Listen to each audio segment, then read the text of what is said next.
Acres of Diamonds by Russell H. Conwell. Recording by Phil Chenevert. Acres of Diamonds. When I was going down the Tigris and Euphrates rivers many years ago with a party of English travelers, I found myself under the direction of an old Arab guide whom we hired up at Baghdad, and I have often thought how that guide resembled our barbers in certain mental characteristics. He thought that it was not only his duty to guide us down those rivers and do what he was paid for doing, but also to entertain us with stories curious and weird, ancient and modern, strange and familiar. Many of them I have forgotten, and I am glad I have, but there is one I shall never forget. The old guide was leading my camel by its halter along the banks of those ancient rivers, and he told me story after story until I grew weary of his storytelling and ceased to listen. I have never been irritated with that guide when he lost his temper as I ceased listening, but I remembered that he took off his Turkish cap and swung it in a circle to get my attention. I could see it through the corner of my eye, and I determined not to look straight at him for fear he would tell another story. But although I am not a woman, I did finally look, and as soon as I did, he went right into another story. Said he, "I will tell you a story now, which I reserve for my particular friends." When he emphasized the words particular friends, I listened, and I have ever been glad I did. I really feel devoutly thankful that there are 1,674 young men who have been carried through college by this lecture, who are also glad that I did listen. The old guide told me that there once lived, not far from the river Indus, an ancient Persian by the name of Ali Hafed. He said that Ali Hafed owned a very large farm, that he had orchards, grain fields, and gardens, that he had money at interest and was a wealthy and contented man. He was contented because he was wealthy, and wealthy because he was contented. One day there visited that old Persian farmer one of these ancient Buddhist priests, one of the wise men of the East. He sat down by the fire and told the old farmer how this world of ours was made. He said that this world was once a mere bank of fog, and that the Almighty thrust his finger into this bank of fog and began slowly to move his finger around, increasing the speed until at last he whirled this bank of fog into a solid ball of fire. Then it went rolling through the universe, burning its way through other banks of fog, and condensed the moisture without until it fell in floods of rain upon its hot surface and cooled the outward crust. Then the internal fires bursting outward through the crust threw up the mountains and hills, the valleys, the plains and prairies of this wonderful world of ours. If this internal molten mass came bursting out and cooled very quickly, it became granite. Less quickly, copper. Less quickly, silver. Less quickly, gold. And after gold, diamonds were made. Said the old priest, "A diamond is a congealed drop of sunlight." Now, this is literally scientifically true, that a diamond is an actual deposit of carbon from the sun. The old priest told Ali Hafed that if he had one diamond the size of his thumb, he could purchase the country. And if he had a mine of diamonds, he could place his children upon thrones through the influence of their great wealth. Ali Hafed heard all about diamonds, how much they were worth, and went to his bed that night a poor man. He had not lost anything, but he was poor because he was discontented, and discontented because he feared he was poor. He said, "I want a mine of diamonds." and he lay awake all night. Early in the morning he sought out the priest.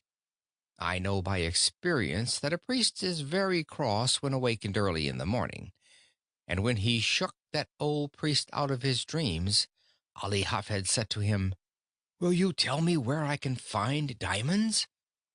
"Diamonds? What do you want with diamonds?" "Why, I wish to be immensely rich." "Well, then, go along and find them. That is all you have to do. Go and find them, and then you will have them." "But I don't know where to go." "Well, if you will find a river that runs through white sands between high mountains, in those white sands you will always find diamonds." "I don't believe there is any such river." "Oh, yes, there are plenty of them. All you have to do is go and find them, and then you have them," said Ali Hafed. "I will go." So he sold his farm, collected his money, left his family in charge of a neighbor, and away he went in search of diamonds. He began his search very properly, to my mind, at the Mountains of the Moon. Afterwards he came around into Palestine, then wandered on into Europe, and at last, when his money was all spent and he was in rags, wretchedness, and poverty, he stood by the shore of that bay at Barcelona in Spain, when a great tidal wave came rolling in between the pillars of Hercules, and the poor, afflicted, suffering, dying man could not resist the awful temptation to cast himself into that incoming tide, and he sank beneath its foaming crest, never to rise in this life again. When that old guide had told me that awfully sad story, he stopped the camel I was riding on, and went back to fix the baggage that was coming off another camel, and I had an opportunity to muse over his story while he was gone. I remember saying to myself, why did he reserve that story for his particular friends? There seemed to be no beginning, no middle, no end, nothing to it. That was the first story I had ever heard told in my life, and would be the first one I ever read in which the hero was killed in the first chapter. I had but one chapter of that story, and the hero was dead. When the guide came back and took up the halter of my camel, he went right ahead with the story into the second chapter, just as though there had been no break. The man who purchased Ali Hafed's farm one day led his camel into the garden to drink, and as that camel put its nose into the shallow water of that garden brook, Ali Hafed's successor noticed a curious flash of light from the white sands of the stream. He pulled out a black stone having an eye of light reflecting all the hues of the rainbow. He took the pebble into the house and put it on the mantel which covers the central fires, and forgot all about it. A few days later, this same old priest came in to visit Ali Hafed's successor, and the moment he opened that drawing-room door, he saw that flash of light on the mantel, and he rushed up to it and shouted, "Here is a diamond! Has Ali Hafed returned?" "Oh, no, Ali Hafed is not returned, and that is not a diamond. That is nothing but a stone we found right out here in our own garden." "But," said the priest, "I tell you I know a diamond when I see it. I know positively that is a diamond." Then together they rushed out into that old garden, and stirred up the white sands with their fingers, and lo, there came up other, more beautiful and valuable gems than the first. "Thus," said the guide to me, and friends, it is historically true, "was discovered the diamond mine of Golconda, the most magnificent diamond mine in all the history of mankind, excelling the Kimberley itself. The Koh-i-Noor and the Orloff of the crown jewels of England and Russia, the largest on earth, came from that mine." When that old Arab guide told me the second chapter of his story, He then took off his Turkish cap and swung it around in the air again to get my attention to the moral. Those Arab guides have morals to their stories, although they are not always moral.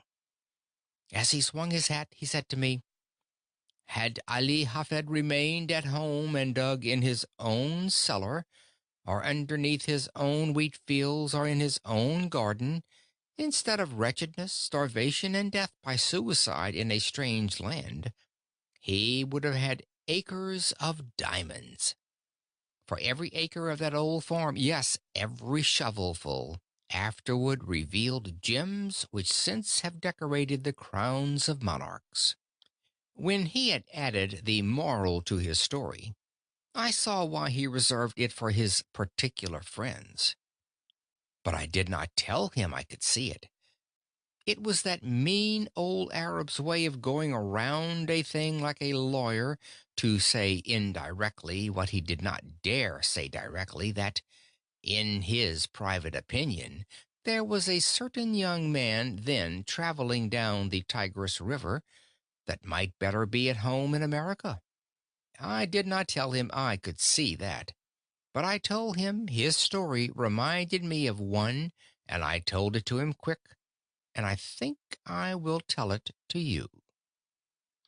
I told him of a man out in California in 1847 who owned a ranch. He heard they had discovered gold in Southern California, and so, with a passion for gold, he sold his ranch to Colonel Sutter, and away he went, never to come back. Colonel Sutter put a mill upon the stream that ran through that ranch, and one day his little girl brought some wet sand from the raceway into their home and sifted it through her fingers before the fire.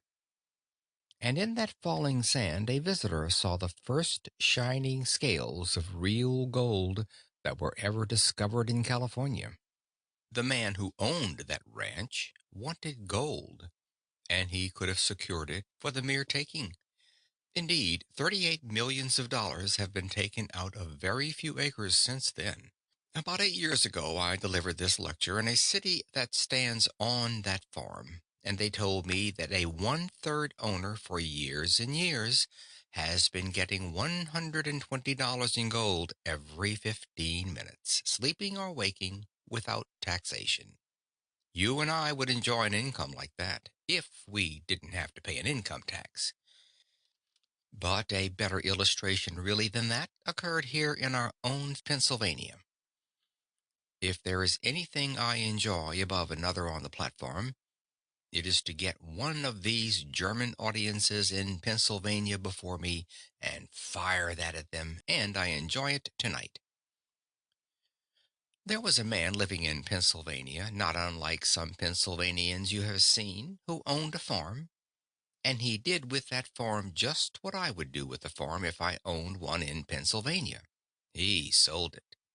But before he sold it, he decided to secure employment collecting coal oil for his cousin, who was in the business in Canada, where they first discovered oil on this continent. They dipped it from the running streams at that early time. So this Pennsylvania farmer wrote to his cousin asking for employment. You see, friends, this farmer was not altogether a foolish man. No, he was not. He did not leave his farm until he had something else to do. Of all the simpletons the stars shine on, I don't know of a worse one than the man who leaves one job before he has gotten another. That has especial reference to my profession and has no reference whatever to a man seeking a divorce. When he wrote to his cousin for employment, his cousin replied, "I cannot engage you because you know nothing about the oil business." Well, then the old farmer said, "I will know," and with most commendable zeal, characteristic of the students of Temple University, he set himself at the study of the whole subject. He began away back at the second day of God's creation, when this world was covered thick and deep with that rich vegetation which since has turned to the primitive beds of coal. He studied the subject until he found that the drainings really of those rich beds of coal furnished the coal oil that was worth pumping, and then he found how it came up with the living springs. He studied until he knew what it looked like, smelled like, tasted like, and how to refine it. Now, said he in his letter to his cousin, I understand the oil business. His cousin answered, All right, come on. So he sold his farm, according to the county record, for $833, even money, no sense. He had scarcely gone from that place before the man who purchased the spot went out to arrange for the watering of the cattle. He found the previous owner had gone out years before and put a plank across the brook back of the barn, edgewise into the surface of the water just a few inches. The purpose of that plank at that sharp angle across the brook was to throw over to the other bank a dreadful looking scum through which the cattle would not put their noses. But with that plank there to throw it all over to one side, the cattle would drink below, and thus that man who had gone to Canada had been himself damming back for 23 years a flood of coal oil which the state geologists of Pennsylvania declared to us 10 years later was even then worth 100 millions of dollars to our state, and 4 years ago, our geologist declared the discovery to be worth to our state 1,000 millions of dollars. The man who owned that territory on which the city of Titusville now stands, and those Pleasantville valleys, had studied the subject from the second day of God's creation clear down to the present time. He studied it until he knew all about it, and yet he is said to have sold the whole of it for $833, and again I say, no sense. But I need another illustration. I found it in Massachusetts, and I am sorry I did because that is the state I came from. This young man in Massachusetts furnishes just another phase of my thought. He went to Yale College and studied mines and mining, and became such an adept as a mining engineer that he was employed by the authorities of the university to train students who were behind their classes. During his senior year, he earned $15 a week for doing that work. When he graduated, they raised his pay from $15 to $45 a week and offered him a professorship, and as soon as they did, he went right home to his mother. If they had raised that boy's pay from $15 to $15.60, he would have stayed and been proud of the place. But when they put it up to $45 at one leap, he said, Mother, I won't work for $45 a week. The idea of a man with a brain like mine working for $45 a week. Let's go out in California and stake out gold mines and silver mines and be immensely rich. Said his mother, Now, Charlie, it is just as well to be happy as it is to be rich. Yes, said Charlie, but it is just as well to be rich and happy too. And they were both right about it.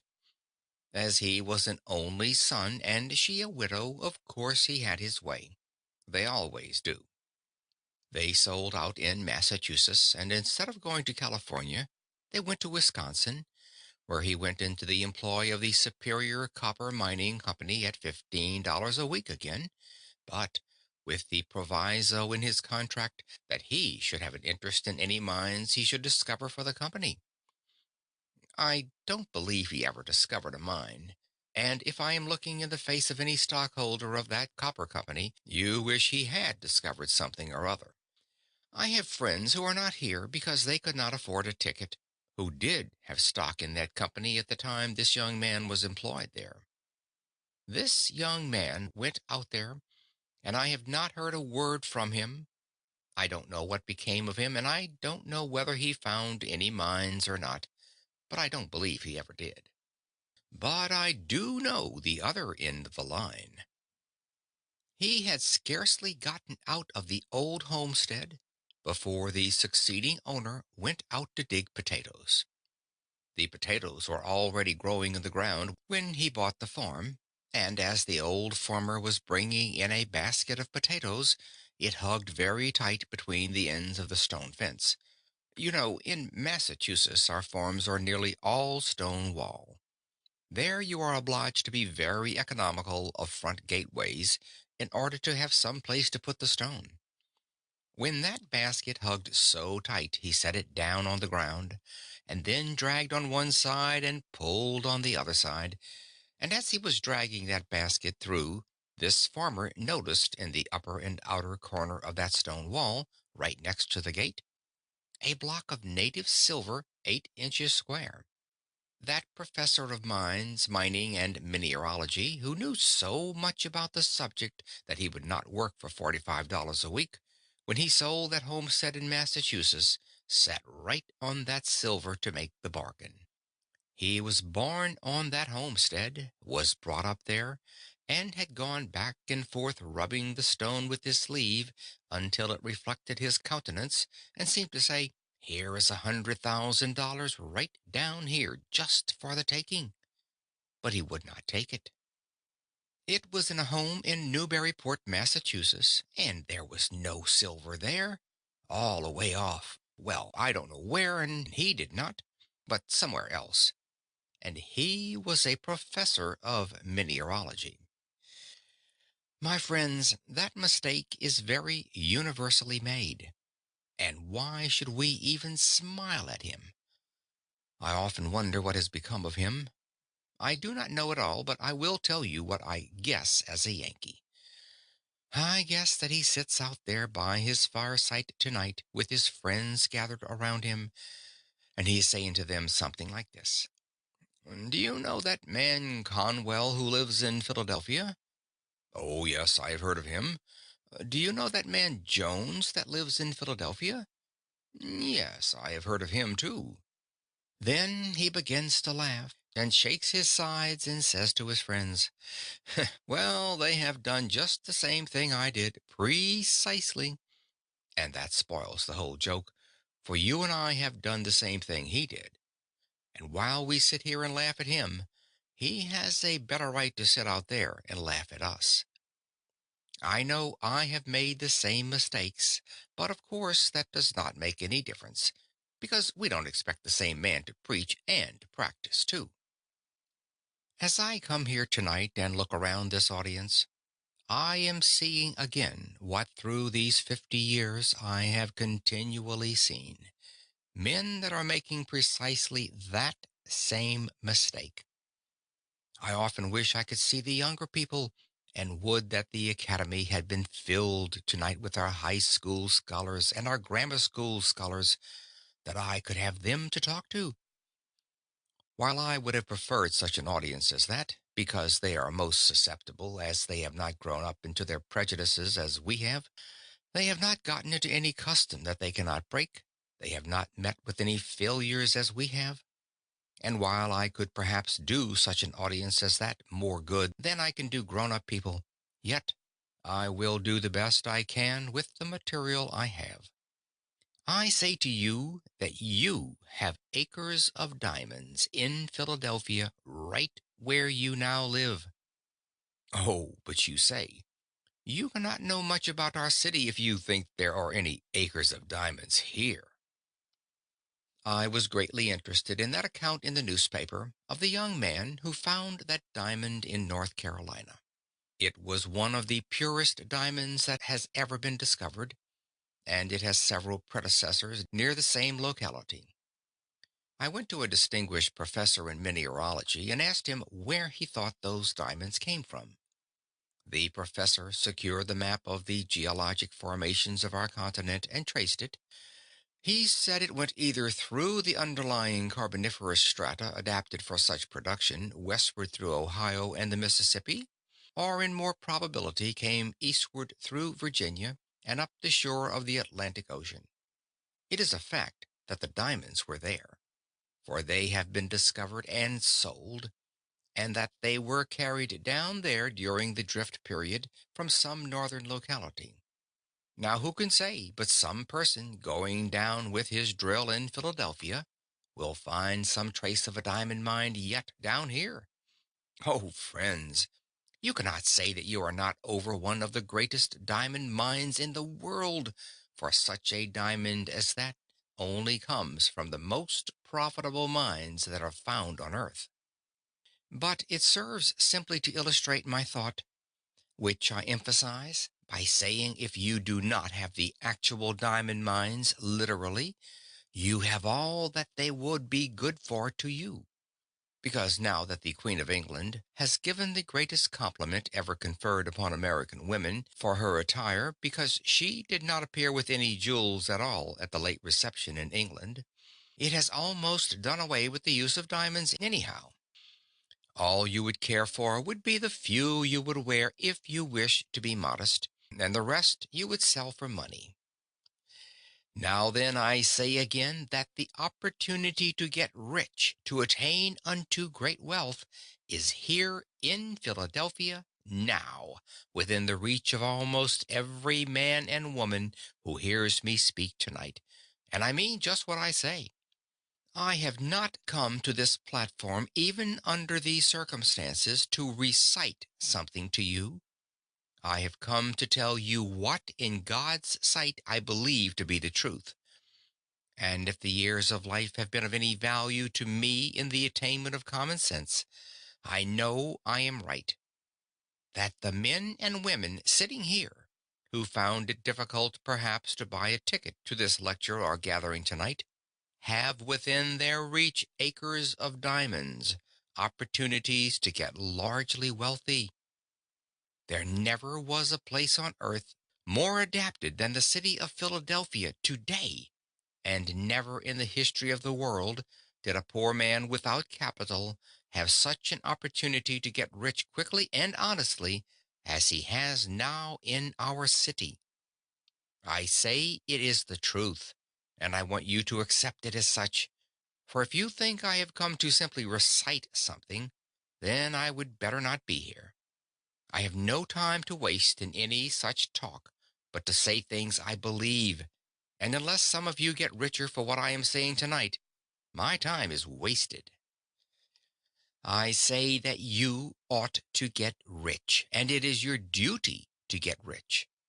How many of my pious brethren say to me, "Do you, a Christian minister, spend your time going up and down the country advising young people to get rich, to get money?" Yes, of course I do. They say, "Isn't that awful? Why don't you preach the gospel instead of preaching about man's making money?" Because to make money honestly is to preach the gospel. That is the reason. The men who get rich may be the most honest men you find in the community. Oh, but says some young man here tonight, "I've been told all my life that if a person has money, he is very dishonest and dishonorable and mean and contemptible." My friend, that is the reason why you have none, because you have that idea of people. The foundation of your faith is altogether false. Let me say here clearly, and say it briefly, though subject to discussion, which I have not time for here. 98 out of 100 of the rich men of America are honest. That is why they are rich. That is why they are trusted with money. That is why they carry on great enterprises and find plenty of people to work with them. It is because they are honest men. Says another young man, "I hear sometimes of men that get millions of dollars dishonestly." Yes, of course you do, and so do I. But they are so rare a thing in fact that the newspapers talk about them all the time as a matter of news until you get the idea that all the other rich men got rich dishonestly. My friend, you take and drive me, if you furnish the auto, out into the suburbs of Philadelphia and introduce me to the people who own their homes around this great city. Those beautiful homes with gardens and flowers, those magnificent homes, so lovely in their art. And I will introduce you to the very best people in character as well as in enterprise in our city, and you know I will. A man is not really a true man until he owns his own home. And they that own their homes are made more honorable and honest and pure and true and economical and careful by owning the home. For a man to have money, even in large sums, is not an inconsistent thing. We preach against covetousness, and you know we do in the pulpit, and oftentimes preach against it so long, and use the terms about filthy lucre so extremely, that Christians get the idea that when we stand in the pulpit, we believe it is wicked for any man to have money until the collection basket goes around. And then we almost swear at the people because they don't give more money. Oh, the inconsistency of such doctrines as that.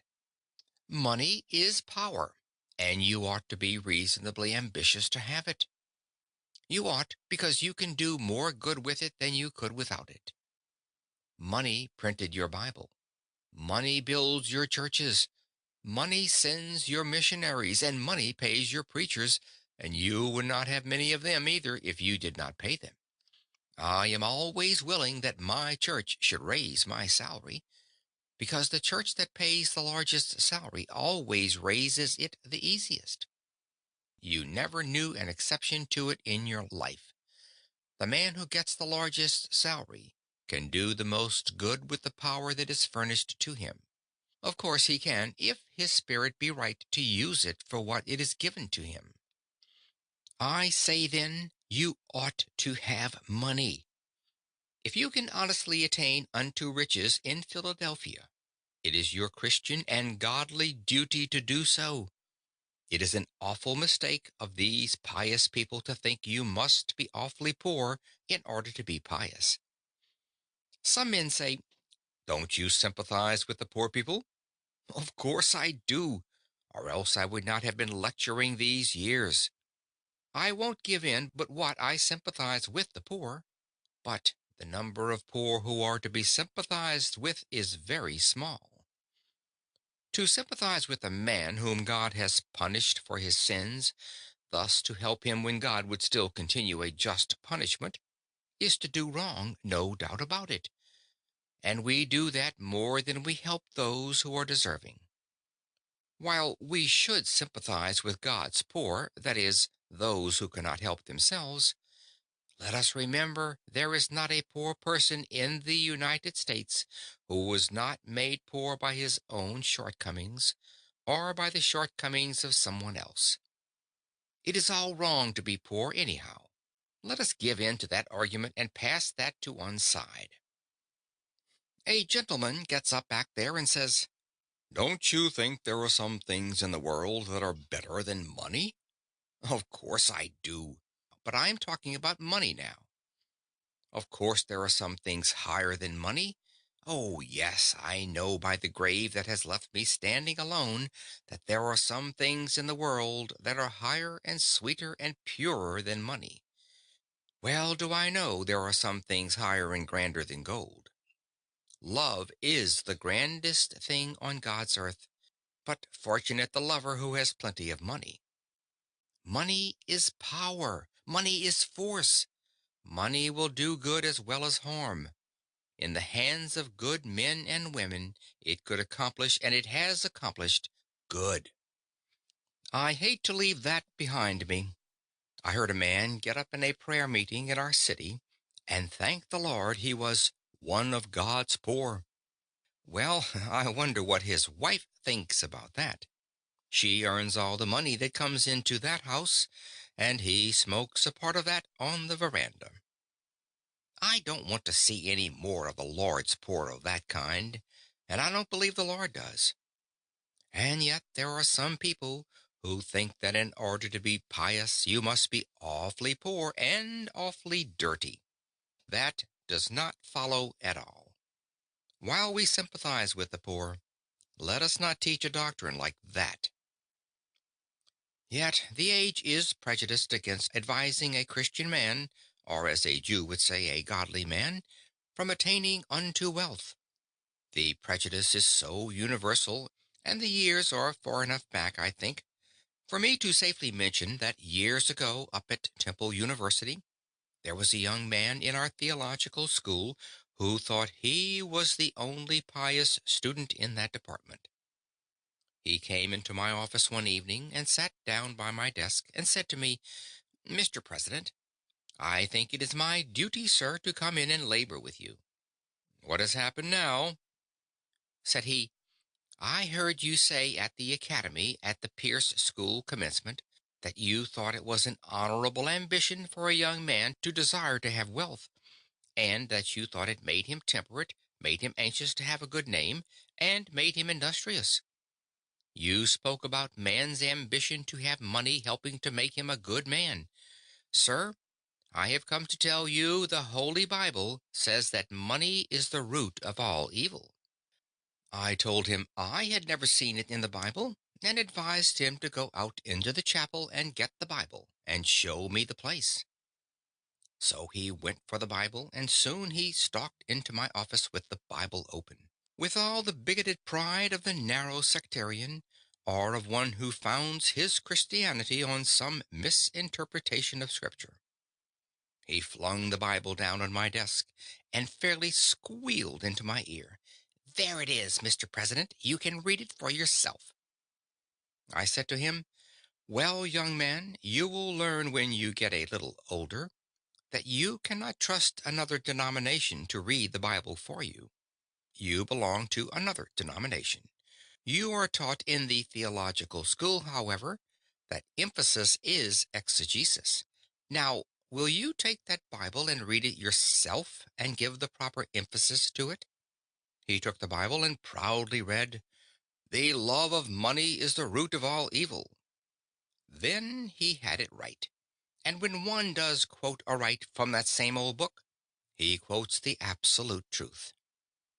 I have lived through 50 years of the mightiest battle that old book has ever fought, and I have lived to see its banners flying free, for never in the history of the world did the great minds of earth so universally agree that the Bible is true, all true, as they do at this very hour. So I say that when he quoted right, of course, he quoted the absolute truth. The love of money is the root of all evil. He who tries to attain unto it too quickly or dishonestly will fall into many snares, no doubt about that. The love of money. What is that? It is the making an idol of money, and idolatry, pure and simple, everywhere, is condemned by the Holy Scriptures and by man's common sense. The man that worships the dollar instead of thinking of the purposes for which it ought to be used, the man who idolizes simply money, the miser that hoards his money in the cellar, or hides it in his stocking, or refuses to invest it where it will do the world good, that man who hugs the dollar until the eagle squeals has in him the root of all evil. I think I will leave that behind me now and answer the question of nearly all of you who are asking, is there opportunity to get rich in Philadelphia? Well, now, how simple a thing it is to see where it is, and the instant you see where it is yours. Some old gentleman gets up back there and says, "Mr. Conwell, have you lived in Philadelphia for 31 years and don't know that the time has gone by when you can make anything in this city?" "No, I don't think it is." "Yes, it is. I have tried it." "What business are you in?" "I kept a store here for 20 years and never made over $1,000 in the whole 20 years." "Well, then, you can measure the good you have been to this city by what this city has paid you, because a man can judge very well what he is worth by what he receives. That is, in what he is to the world at this time. If you have not made over $1,000 in 20 years in Philadelphia, it would have been better for Philadelphia if they had kicked you out of the city 19 years and 9 months ago. A man has no right to keep a store in Philadelphia 20 years and not make at least $500,000, even though it be a corner grocery uptown. You say, "You cannot make $5,000 in a store now." Oh, my friends, if you will take only 4 blocks around you and find out what the people want and what you ought to supply and set them down with your pencil and figure up the profits you would make if you did supply them, you would very soon see it. There is wealth right within the sound of your voice. Someone says, "You don't know anything about business. A preacher never knows a thing about business." Well, then I will have to prove that I am an expert. I don't like to do this, but I have to do it because my testimony will not be taken if I am not an expert. My father kept a country store, and if there is any place under the stars where a man gets all sorts of experience in every kind of mercantile transactions, it is in the country store. I am not proud of my experience, but sometimes when my father was away, he would leave me in charge of the store, though fortunately for him that was not very often. But this did occur many times, friends. A man would come in the store and say to me, "Do you keep jackknives?" "No, we don't keep jackknives." And I went off whistling a tune. What did I care about that man, anyhow? Then another farmer would come in and say, "Do you keep jackknives?" "No, we don't keep jackknives." Then I went away and whistled another tune. Then a third man came right in the same door and said, "Do you keep jackknives?" "No. Why is every one around here asking for jackknives? Do you suppose we are keeping this store to supply the whole neighborhood with jackknives?" Do you carry on your store like that in Philadelphia? The difficulty was, I had not then learned that the foundation of godliness and the foundation principle of success in business are both the same precisely. The man who says, "I cannot carry my religion into business," advertises himself either as being an imbecile in business, or on the road to bankruptcy, or a thief. One of the three, sure. He will fail within a very few years. He certainly will if he doesn't carry his religion into business. If I had been carrying on my father's store on a Christian plan, godly plan, I would have had a jackknife for the third man when he called for it. Then I would have actually done him a kindness, and I would have received a reward myself, which it would have been my duty to take. There are some over pious Christian people who think if you take any profit on anything you sell, that you are an unrighteous man. On the contrary, you would be a criminal to sell goods for less than they cost. You have no right to do that. You cannot trust a man with your money who cannot take care of his own. You cannot trust a man in your family that is not true to his own wife. You cannot trust a man in the world who does not begin with his own heart, his own character, and his own life. It would have been my duty to have furnished a jackknife to the third man, or the second, and to have sold it to him and actually profited myself. I have no more right to sell goods without making a profit on them than I have to overcharge him dishonestly beyond what they are worth. But I should so sell each bill of goods that the person to whom I sell shall make as much as I make. To live and let live is the principle of the gospel, and the principle of everyday common sense. Oh, young man, hear me. Live as you go along. Do not wait until you have reached my years before you begin to enjoy anything of this life. If I had the millions back, or 50 cents of it, which I have tried to earn in these years, it would not do me anything like the good that it does me now in this almost sacred presence tonight. Oh, yes, I am paid over and over 100-fold tonight for dividing as I have tried to do in some measure as I went along through the years. I ought not to speak that way. It sounds egotistic, but I am old enough now to be excused for that.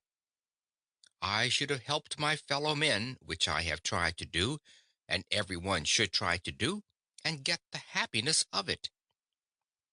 The man who goes home with the sense that he has stolen $1 that day, that he has robbed a man of what was his honest due, is not going to sweet rest.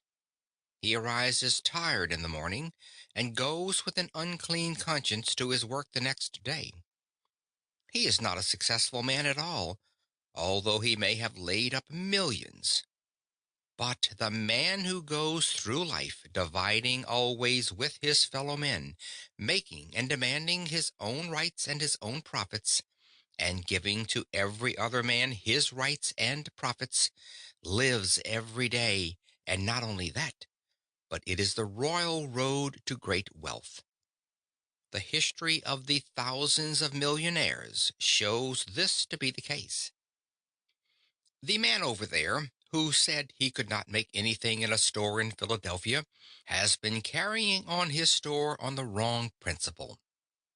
Suppose I go into your store tomorrow morning and ask, "Do you know neighbor A who lives 1 square away at house number 1240?" "Oh, yes, I have met him. He deals here at the corner store." "Where did he come from?" "I don't know." "How many does he have in his family?" "I don't know." "What ticket does he vote?" "I don't know." "What church does he go to?" "I don't know and don't care. What are you asking all these questions for?" If you had a store in Philadelphia, would you answer me like that? If so, then you are conducting your business just as I carried on my father's business in Worthington, Massachusetts.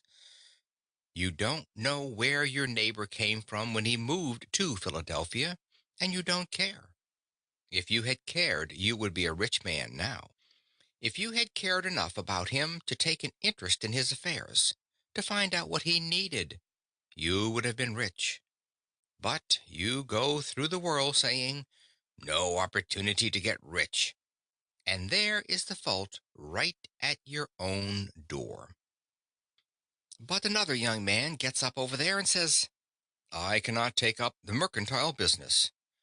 While I am talking of trade, it applies to every occupation. "Why can't you go into the mercantile business?" "Because I haven't any capital." Oh, the weak and dullish creature that can't see over its collar. It makes a person weak to see these little dudes standing around the corners and saying, "Oh, if I had plenty of capital, how rich I would get." Young man, do you think you are going to get rich on capital? Certainly. Well, I say certainly not.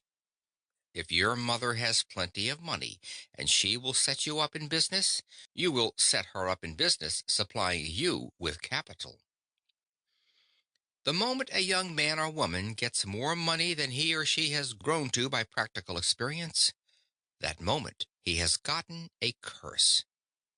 It is no help to a young man or woman to inherit money. It is no help to your children to leave them money, but if you leave them education, if you leave them Christian and noble character, if you leave them a wide circle of friends, if you leave them an honorable name, it is far better than that they should have money. It would be worse for them, worse for the nation, that they should have any money at all. Oh, young man, if you have inherited money, don't regard it as a help. It will curse you through your years and deprive you of the very best things of human life. There is no class of people to be pitied so much as the inexperienced sons and daughters of the rich of our generation. I pity the rich man's son. He can never know the best things in life. One of the best things in our life is when a young man has earned his own living, and when he becomes engaged to some lovely young woman and makes up his mind to have a home of his own. Then, with that same love, comes also that divine inspiration toward better things, and he begins to save his money. He begins to leave off his bad habits and to put money in the bank. When he has a few $100s, he goes out in the suburbs to look for a home. He goes to the savings bank, perhaps for half of the value, and then goes for his wife. And when he takes his bride over the threshold of that door for the first time, he says, in words of eloquence my voice can never touch, I have earned this home myself. It is all mine, and I divide with thee. That is the grandest moment a human heart may ever know. But a rich man's son can never know that. He takes his bride into a finer mansion, it may be, but he is obliged to go all the way through it and say to his wife, my mother gave me that, my mother gave me that, and my mother gave me this, until his wife wishes she had married his mother. I pity the rich man's son.